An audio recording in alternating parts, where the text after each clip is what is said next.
ลิปวิดีโอนี้มุกดาจะพาทุกคนเดินทางจากนครหลวงเวียงจันทร์ประเทศลาวไปยังกรุงเทพประเทศไทย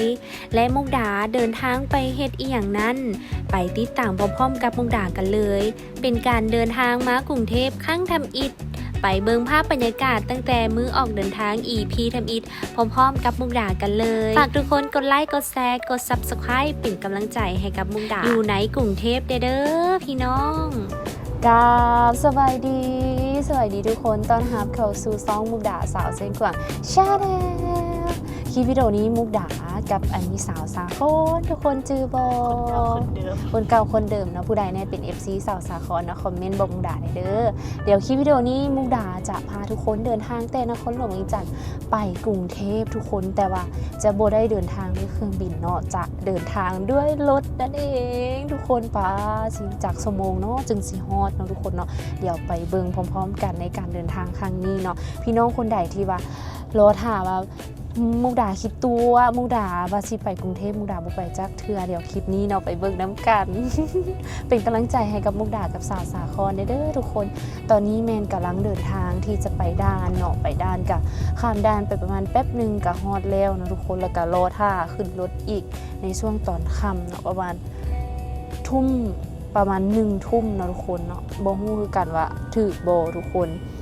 ประมาณ19 โมงหรือว่า18 โมงครึ่งหา19 โมงประมาณนี้เนาะพี่น้องเป็นกำลังใจให้กับมุกดาเด้ออาสาสะครสบายดีเจอกันอยู่ที่กรุงเทพเด้อว้าย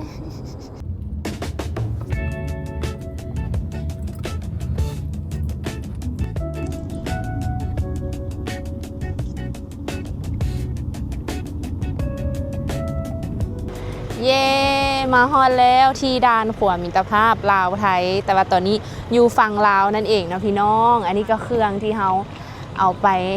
นั่นเองเนาะมาเบิ่งกันว่าจะเป็นอะไรหลังจากที่เขามาฮอดแล้วเนาะกะจะมา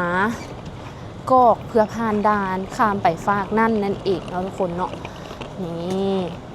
เย้ทุกคนจะได้ไปกรุงเทพแล้วพี่น้องเดี๋ยวไปเบิ่งน้ำกันอันนี้ก็จะเป็นทางเข้าด่านเนาะทุกคนข้ามมาก็จะเป็นประมาณนี้เนาะทุกคนเนาะแต่ว่าบางบอนอาจจะไม่ได้ถ่ายให้ทุกคนเบิ่งเด้อนี่ทุกคนหลังจากที่เฮาผ่านตุนทำอิฐมาเนาะผู้ใดที่ว่ามีปื้มผ่านแดนก็จะอยู่ฝากนั่นผู้ใดที่ว่าบ่มีปื้มผ่านแดนเนาะก็จะมาฝากนี่เลยนั่นเองเนาะทุกคนเนาะหลังจากเฮาสแกนแล้วก็คือจะข้ามไปฝากนั่นนี่ทุกคนก็คือเฮาเนาะจ่ายค่าผ่านด่านเอียงเรียบร้อยแล้วนะทุกคนแล้วก็มาซื้อปี้เกี่ยมรอท่าที่ว่าจะขี่รถเมล์ไปฟังนั่นเนาะไปฮอดฟังนั่นกับขี่รถเพื่อไปบขสนั่นเองเพื่อไปขึ้นรถเมล์อีกเทื่อหนึ่งเนาะพี่น้องเป็นกำลังใจให้กับทุกคนไปเลยว่ะฮอดอุ่นจึงเปิดอันนี้ยังเป็นด้านเฮาอยู่แล้วก็เฮาก็ใช้แบบ Data Roaming เอาเนาะทุกคนเนาะบ่ได้ใช้ซิมไทยเพื่อเปิด Roaming เอาเนาะพี่น้องอันนี้กับบรรยากาศในช่วงประมาณ4 โมงแรงซึ่งว่าตอนนี้ก็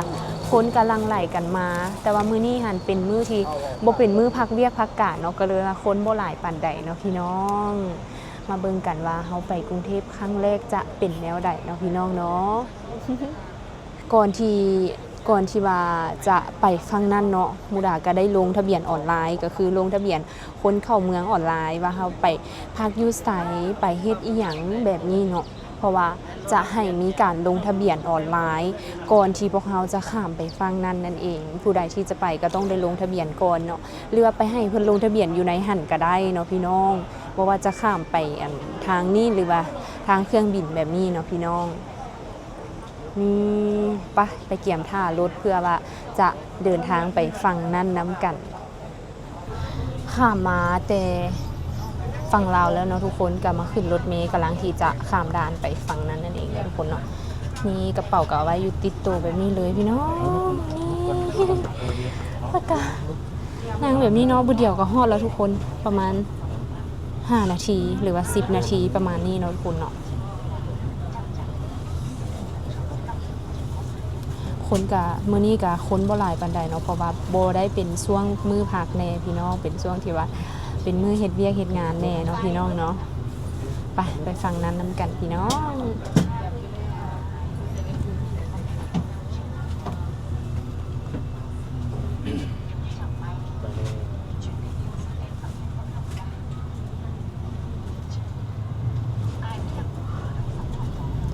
นี้ก็ยังอยู่ฝั่งลาวจะหน่อยก็ข้ามไปฝั่งนั่นเนาะทุกคนเนาะ ไปแล้ว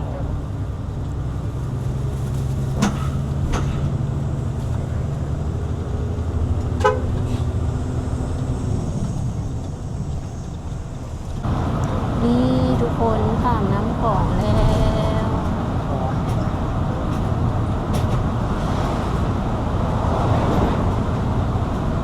ทางข้ามน้ำของก็จะประมาณนี้นะทุกคนบ่ฮอด5 นาทีก็ฮอดฝั่งนั้นแล้วพี่น้อง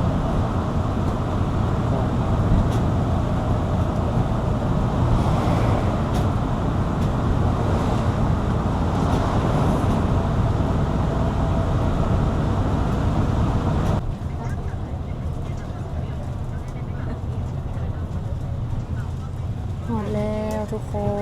น เดี๋ยวเขาไปจำเข้าเมืองแล้วจึงจะถ่ายทุกคนเบิ่งอีกข้ามมาทางนี้แล้วเนาะข้ามมาไทยแล้วเนาะทุกคนเนาะ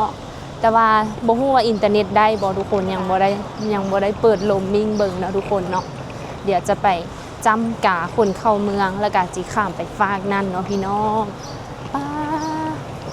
รถหลายแห้งๆทุกคนเขาเจ้าข้ามมาทุกคนฮอดแล้วที่หนองคายเนาะเฮาข้ามด่านมาตั้งแต่เวียงจันทน์มาหนองคายก็ใช้เวลาบืดเดียวทุกคนบ่ฮอด20 นาทีเลยแต่ว่าตอนนี้เนาะมุกดากำลังจะไปบกสอยู่ที่หนองคายเพื่อรอท่าขึ้นรถนครไซแอร์นั่นเองเนาะทุกคนเนาะเดี๋ยวไปเบิ่งน้ำกันว่าเฮาสิทันรถบ่แต่ว่ารถออกช่วงค่ำๆเบิ่งเน็ตได้บ่เน็ตได้แล้ววะมาเบิ่งกันเนาะว่าเฮาเปิดโรมมิ่ง Data Roaming ได้บ่ ได้3 สี ลองส่งสติกเกอร์เบิ่ง ได้ ได้เนาะทุกคนป้าทุกคนเน็ตแต่ลาวเฮาเข้ามาแล้วก็เปิดโรมมิ่งแล้วก็ได้เลยเนาะพี่น้องเนาะพี่น้องคนใดแน่ที่ว่าข้ามไปข้ามมาอยู่ทางด้านหนองคายเนาะคอมเมนต์บอกมุกดาเด้อเดี๋ยวมื้อนี้น้องมุกดากับสาวสาครจะเดินทางไปกรุงเทพด้วยรถเมล์นครไซแอร์เนาะทุกคนฝากเป็นกำลังใจให้กับมุกดาสาวเสียงขวางเด้อพี่น้องไป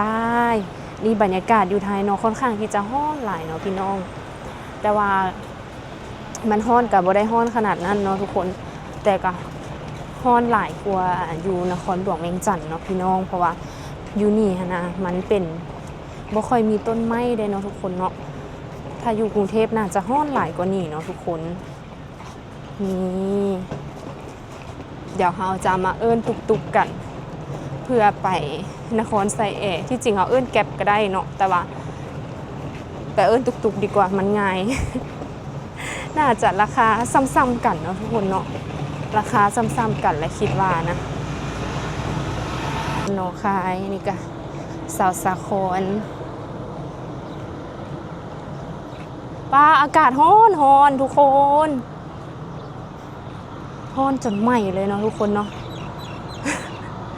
สองสาวมื้อนี้กะแมน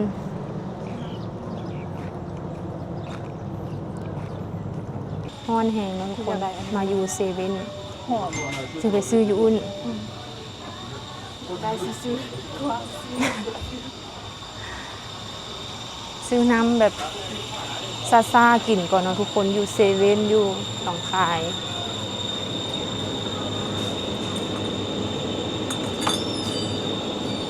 มันไปบกสเลยน่าจะได้นั่งแบบอันนั้น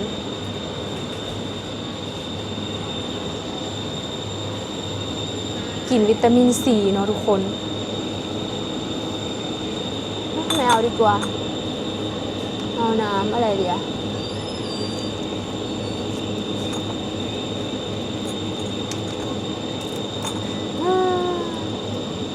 นี่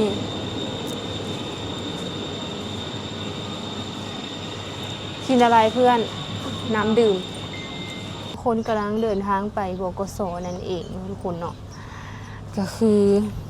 หิวข้าวบ่บ่หิวติซื้อน้ำอยู่เซเว่นนะทุกคนกำลังกินอันหิวน้ำมาแท้ว่าทุกคนอันที่รถตุกๆไป50 บาททุกคน โซเฟอร์หาย โซเฟอร์หาย ขับเองได้ไง ที่ขับเองเด้ รับรถไปเลย โซเฟอร์หาย อันนี้สาวสะโคนเนาะ รถไฟ ฮอนบ่ ปกส หิวน้ำแห้ง รถไฟนะที่ผมเป็นรถไฟนะ ออกแล้วมาแล้ว แต่ว่าตอนนี้เป็นเวลาจักโมงอ่ะ4 โมงป่ายเนาะทุกคน ได้ครับได้ ห้า เข้าลงก่อนมานั่งข้างหน้าเลย ได้ได้ได้ ห้า ได้ หกเจ็ด รถก่อน 5 6 7ก็ประมาณอีก3 ชั่วโมงค่ะจึงจะได้ออกไปเขาจึงจะได้ออกไปบกสเนาะทุกคนเนาะบ่แมนเขาจึงได้ออกจากบกสไปที่กรุงเทพมุกดาย่านเมารถทุกคนเดี๋ยวมารอลุ้นกัน หัวตาน่ะ อันนี้ก็เป็นบรรยากาศอยู่ที่หนองคายเนาะทุกคนเนาะซึ่งว่า ช่วงหันแล้วก็ รถก็หลายพี่น้องนี่รถหลายแฮง วันละผู้ใหญ่ด้วยเนาะไม่ลอยทั้งมา ขนาดอยู่หนองคายรถหลายบัดนี้เนาะคันว่าอยู่กรุงเทพสิปานใดเนาะพี่น้อง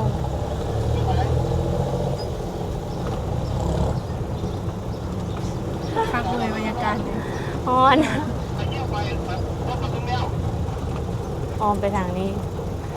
มาเย้ยตู้นั่นอีกตู้นั่นสิเย้ยแหละ เมื่อกี้เขาเจ้าถามว่าอันมีรถไประหว่างมุกดาก็ว่ามีแล้วว่าสิเนาะบ่ฮู้สิตอบได้ไดเนาะทุกคนมันหลายคนแฮงอะนะ มีแล้วก็คือรถตุกๆนั่นเองเนาะทุกคนเนาะนี่ทุกคนตอนนี้มันกำลังเดินทางไปที่บกสหนองคายเนาะพี่น้องอันนี้มันไฟแดง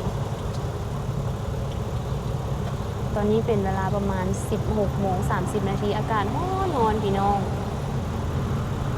ร้อนกันอยู่เวียงจันทน์เลยแก๊สแก๊สแก๊สแก๊ส ยักษ์เกี้ยว ตอนนี้เขากลับมาแจ้งปีแล้วเนาะก็คือ มาซื้อปีอหย่างเรียบร้อยแล้วเนาะทุกคนอยู่ที่นครไซแอร์แล้วรถมันก็จะออกประมาณ 20:30เนาะทุกคน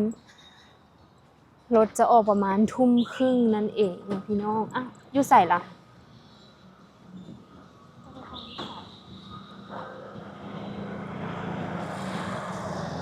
ระวังรถเด้อไปข้ามไปฝั่งนั้นปะยานรถแป๊บนึง มันไม่ได้ยากฟังมีเลยเนาะเราไปถามเขาเจ้าคนก่อน แถวนี้มีอเมซอนไหมคะสวัสดีค่ะ ถามแน่อเมซอนแถวนี้อยู่ใส่นะอ๋อ อยู่ฝั่งนี้เลยวะ อยู่ฟังอยู่เห็นว่าตรงข้ามก็ร้านป้ายใหญ่ป้ายใหญ่ อ๋อ เดี๋ยวขอบใจเด้อ นี่ทุกคนได้ถามเขาเจ้าเอาเนาะว่าอเมซอนอยู่ใส่เพราะว่ามันเวลามันยังด่นเนาะเฮาก็เลยสิไปนั่งอยู่อเมซอนท่านั่นเองเนาะทุกคน เฮ้ยเฮาย่างอีเอาย่างอันนี้ก็อยู่หนองคายเนาะทุกคนเนาะอยู่แถวบกสหนองคายอู้ป้ายยาเขาใหญ่แท้ใหญ่วะอยู่ใส่ปั๊มน้ำมันอู้รถบีบแก่ตลอด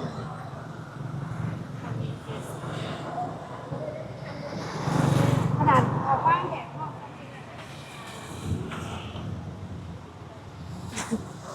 เฮ้ยเขาย่างครึ่งทางแล้วเนาะ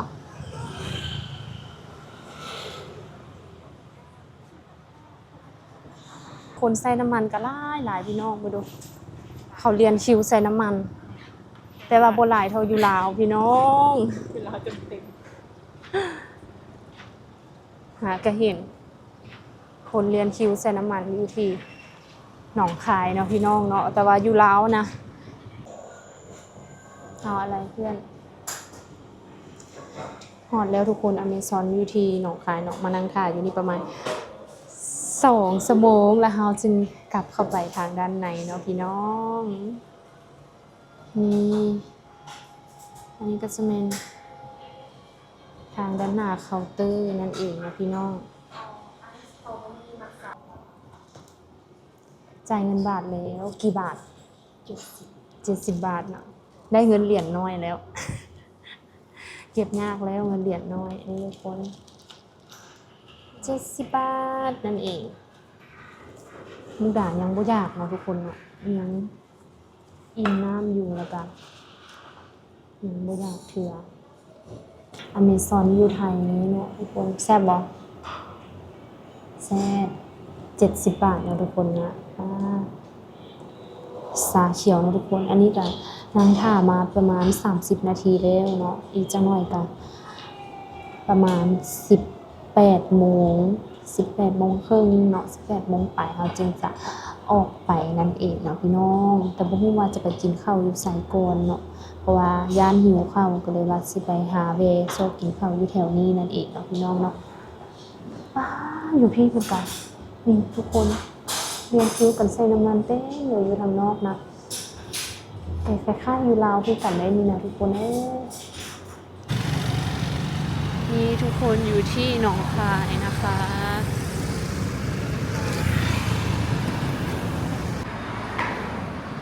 และแล้วเราก็เจอร้านก๋วยเตี๋ยวแล้วทุกคน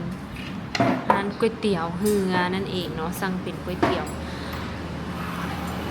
ก็คือฝือน้ำตกนั่นแหละเนาะทุกคนเนาะอันนี้ร้านของเพิ่นอยู่ที่หนองคายเด้อพี่น้องเข้าใจน้ำเพิ่นก็ให้ดื่มฟรีเนาะมีน้ำดื่มฟรีอีก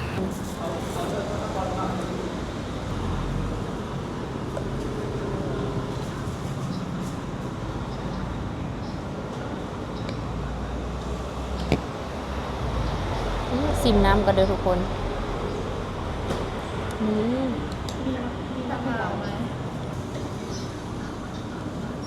อยู่ไทยเขาเจ้าส่วนหลายจะบ่ใส่ตับนะทุกคนเนาะมุกดาบอกว่าบ่เอาตับเด้อเพิ่นว่าบ่มีอยู่แล้วเพิ่นว่าซั่น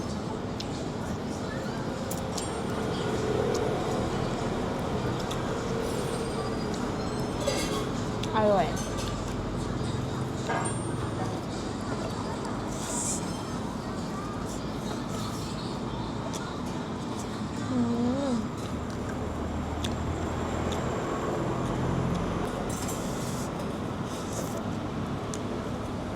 หมักเผ็ดทุกคนเผ็ดดีขนาด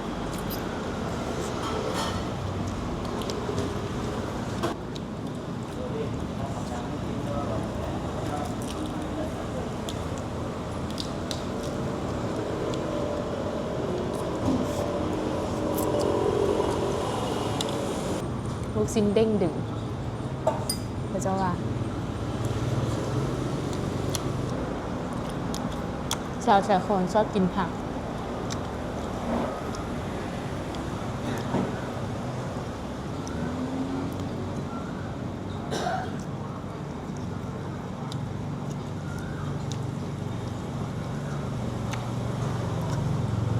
ว้าความมาแซ่บสุดยอดเลยทุกคน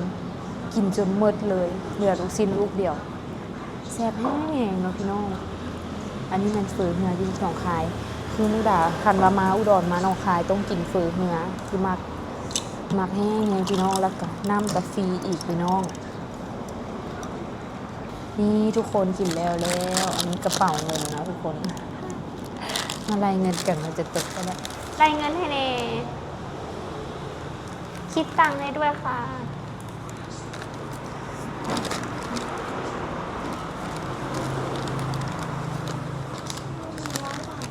ฮะอ๋อถ้วยละ50 บาทใช่ไหมอ๋อโอเคค่ะ100 บาททุกคนคือแค่คืออันเทียบใส่ยูเวียงจันทน์นะทุกคนเทียบใส่จุฬาก็คือถ้วย100 บาทไปแต่อันนี้2ถ้วย100 บาทก็คือถ้วยหนึ่ง50 บาททุกคนสุดยอดเลยมา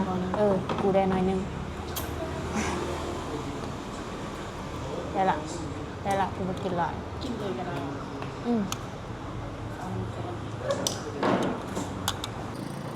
นี่ทุกคนอันนี้จะเป็นคิวรถอยู่ที่หนองคายเลยพี่น้องน่าจะแมน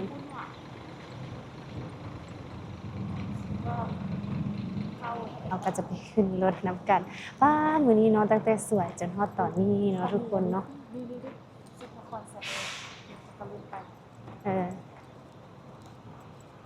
มานั่งถ่ารถอยู่มองจุดที่ว่าเพิ่นถ่ารถเนาะหลายๆอย่างนั่นเองเนาะพี่น้องป้ามาตั้งแต่บ่ายโมงจนฮอดตอนนี้ก็คือเป็นเวลาที่ ใกล้จะฮอดโมงรถออกแล้วนะทุกคนนะก็คือ 18 โมง28 นาทีนั่นเอง 18 โมง28 นาทีแล้วเนาะพี่น้องเนาะเพิ่นก็จะมารถก็จะเข้ามาอีกจักหน่อยเนาะทุกคนประมาณ 19 โมงรถเข้ามาแล้วก็ 19 โมงครึ่งรถก็จะออกนั่นเองนะพี่น้องและตอนนี้เนาะรถก็มาฮอดแล้วนั่นเองเนาะทุกคนก็คือรถนครไซแอร์ตัวนี้เลยเนาะทุกคนเนาะที่ว่ามุกดาจะเดินทางไปจากบกสอยู่ที่หนองคายไปที่กรุงเทพมหานครนั่นเองเนาะทุกคนใครแน่ที่ว่าเคยเดินทางด้วยรถเมล์แบบนี้เนาะคอมเมนต์บอกมุกดาเด้อเพราะว่าเป็นข้างทำอิฐที่ว่าเป็นการเดินทางด้วยรถเมล์ที่ว่าเดินทางไกลขนาดนี้นั่นเองเนาะทุกคนเนาะเดี๋ยวจักหน่อยเขาขึ้นรถแล้วจะถ่ายบรรยากาศอยู่ทางด้านในให้ทุกคนเบิ่งน้ำกันซึ่งว่าตอนนี้ก็เป็นเวลาที่ได้ว่าแบบมืดแล้วนะทุกคนประมาณ 19 โมงหรือว่า1 ทุ่มนั่นเองเนาะทุกคนเนาะนี่บรรยากาศอ้อมรอบกลางรู้สึกว่ามืดเข้ามาแล้วก็มื้อนี้รู้สึกว่าจะมีฟ้าลมแน่อาจจะมีฝนตกแบบนี้เนาะพี่น้องเป็นกำลังใจให้กับมุกดาเด้อในการเดินทางไปกรุงเทพครั้งแรกด้วยรถเมล์นี่พี่น้องรถเพิ่นกลับมาจอดอยู่บนนี้แล้วเนาะทุกคนเนาะเดี๋ยวจักหน่อยเราก็จะได้มีการขึ้นไปทางด้านในนั่นเองแล้วเราก็จะได้เดินทางไปที่กรุงเทพมหานครนั่นเองเนาะพี่น้องตังก็จะประมาณนี้เลยเนาะทุกคนเนาะแบบคล้ายๆแบบคือนอนเลยนี่แบบสบายแฮงเป็นจะได้สะคร สบายนอนไปเลย นอนเป็น เครื่องคือเฟิร์สคลาสอยู่ในเครื่องบินเลย ถึงจะไม่ได้เฟิร์สคลาสเป็นเครื่องบินนะทุกคน อันนี้มันเฟิร์สคลาส เฟิร์สคลาสอยู่รถนครไซแอร์รับกันยาวๆเลยเนาะจนฮอดกรุงเทพประมาณช่วงตอนเช้านั่นเองนะทุกคนนะเดี๋ยวมาถ่าเบิ่งน้ำกันเนาะทุกคนเนาะในการเดินทางครั้งนี้เนาะซึ่งว่าเพิ่นจะมีผ้าห่มให้นั่นเองนะทุกคนเนาะก็คือมีผ้าห่มแบบนี้ให้เลยนี่ทุกคนให้เฮาห่มตอนเฮานอนแล้วเพิ่นก็จะมีหน้าจออหย่างต่างๆอยู่ทางด้านหน้าเนาะมีหน้าจอแบบนี้แล้วก็จะมีบอนกินข้าวแบบนี้เลยเนาะพี่น้องเฮาจะขยับอีหยังก็คือสามารถกดปุ่มตัวนี้ได้เนาะทุกคนเนาะขยับกลับขยับมาอุ้ยเฮ้ยกดได้คือกัน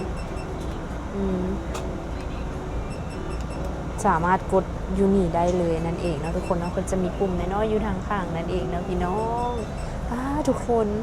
แบบคือแบบอยู่เทิงยนต์เลยตัวนี้ยังงามก่อนอยู่ในอันนั้นเนาะทุกคนไปทุกคนมาเดินทางนำกันเด้อเนาะพี่บอยแม่พี่น้องเดี๋ยวจักหน่อยเนาะกาซิโอเดินทางแล้วนั่นเองเนาะทุกคนกับนครชัยแอร์เด้อพี่น้องนี่แบบนี้เลยนี่สาวคนก็จะใส่ชุดแบบนี้เลยทุกคนคืออยู่แบบถึงเครื่องบินเลยเพิ่นใส่ชุดประมาณ10 ชั่วโมงจะไปลงอยู่ที่คิวรถอยู่ที่ทางนครไซแอร์อยู่ที่กรุงเทพนั่นเองเนาะทุกคนตอนนี้เป็นเวลาประมาณ19 โมงเนาะทุกคนเนาะเป็นเวลา19 โมง20 นาทีเนาะ19 โมง20 นาทีจะหน่อยก็ออกแล้วเนาะยังอีก10 นาทีก็คือจะได้เดินทางออกแล้วทุกคนถ้ามาหมดมือทุกคนหากก็สิได้ออกเป็นกำลังใจให้กับมุกดาแล้วก็สาวสาครเด้อสาวครกำลังนอนแล้วเนาะทุกคนเนาะแล้วเพิ่นก็จะมีก็คือจะเป็นได้ว่ากล่องข้าวให้เนาะทุกคนเนาะแล้วมันก็จะมีสาวที่เรามาเสิร์ฟเนาะเป็นกล่องข้าวตัวนี้เนาะก็คือเป็นแบบนี้ให้เลยแล้วก็จะมีน้ำทุกคนแล้วก็จะมีขนมให้แล้วก็จะมีน้ำให้ผู้ละตุกแบบนี้สามารถเบิ่งอหย่างได้เลยแบบนี้เนาะพี่น้องเนาะนี่ทุกคนเดี๋ยวเวทจักหน่อยเนาะครับก็จะกินข้าวอย่างเรียบร้อยแล้วเนาะก็คือจะเข้านอนแล้วเนาะทุกคนเนาะก็จะห่มผ้าห่มนอนแล้วเนาะพี่น้องเนาะเดี๋ยวไปเนาะกรุงเทพโมงใดเดี๋ยวมุกดาก็จะมาทายให้ทุกคนเบิ่งอีกเทื่อหนึ่งนั่นเองเนาะพี่น้องไปมุกดาขอตัวไปนอนกันเด้อพี่น้องเมื่อกี้มุกดาย่างไปห้องน้ำแล้วห้องน้ำสะอาดแห้งๆพี่น้องแล้วก็คนมื้อนี้เต็มรถเลยเมื่อกี้ว่าจะเต็มเนาะเวลาย่างลงไปทางลุมเนาะก็คือจะมีแบบนี่ทุกคนก็ได้ทายให้เบิ่งหมดก็คือ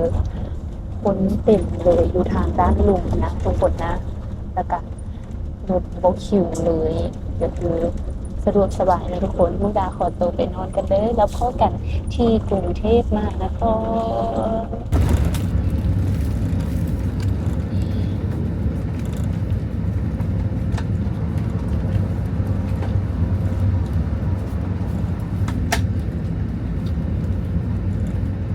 ใช่มันเนาะ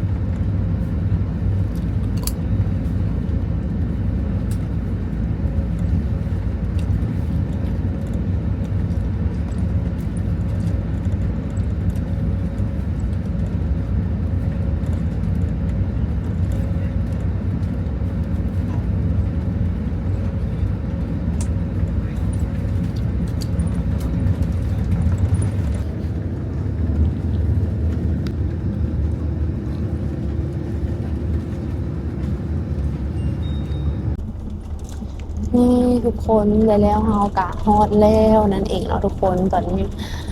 เป็นเวลาประมาณช่วงตอนเช้าแล้วเนาะทุกคนเพิ่นก็จะเปิดไฟขึ้นมาแล้วก็ให้เฮามาเช็ดหน้าเช็ดตาเนาะแล้วเพิ่นก็จะมาย้ายตัวนี้เนาะนมซอยกับแผ่นเย็นเนาะทุกคนเนาะของนครไซแอร์นั่นเอง เดี๋ยวเฮาไปฮอดบอนที่เฮาจะลงแล้วเฮาจึงจะถ่ายให้ทุกคนเบิ่งอีกเทื่อหนึงเนาะทุกคนเนาะ แล้วเราก็ได้เดินทางมา10 ชั่วโมงมาฮอดแล้วทุกคน ผู้ใหญ่มาห้องน้ำพอดี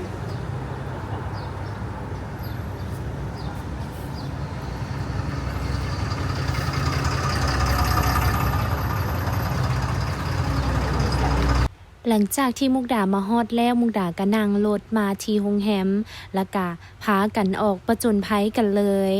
ฝากทุกคนติดตามใน EP ต่อไปสำหรับมุกดาที่มากรุงเทพว่ามุกดามาเฮ็ดหยังติดตามไปแต่ละ EP พร้อมๆกับมุกดากันเลย ฝากทุกคนกดไลค์กดแชร์กด Subscribe เป็นกำลังใจให้กับมุกดาที่อยู่ในกรุงเทพเด้อพี่น้อง เดี๋ยว EP นี้มุกดาไปก่อนพบกันใหม่ใน EP ต่อไป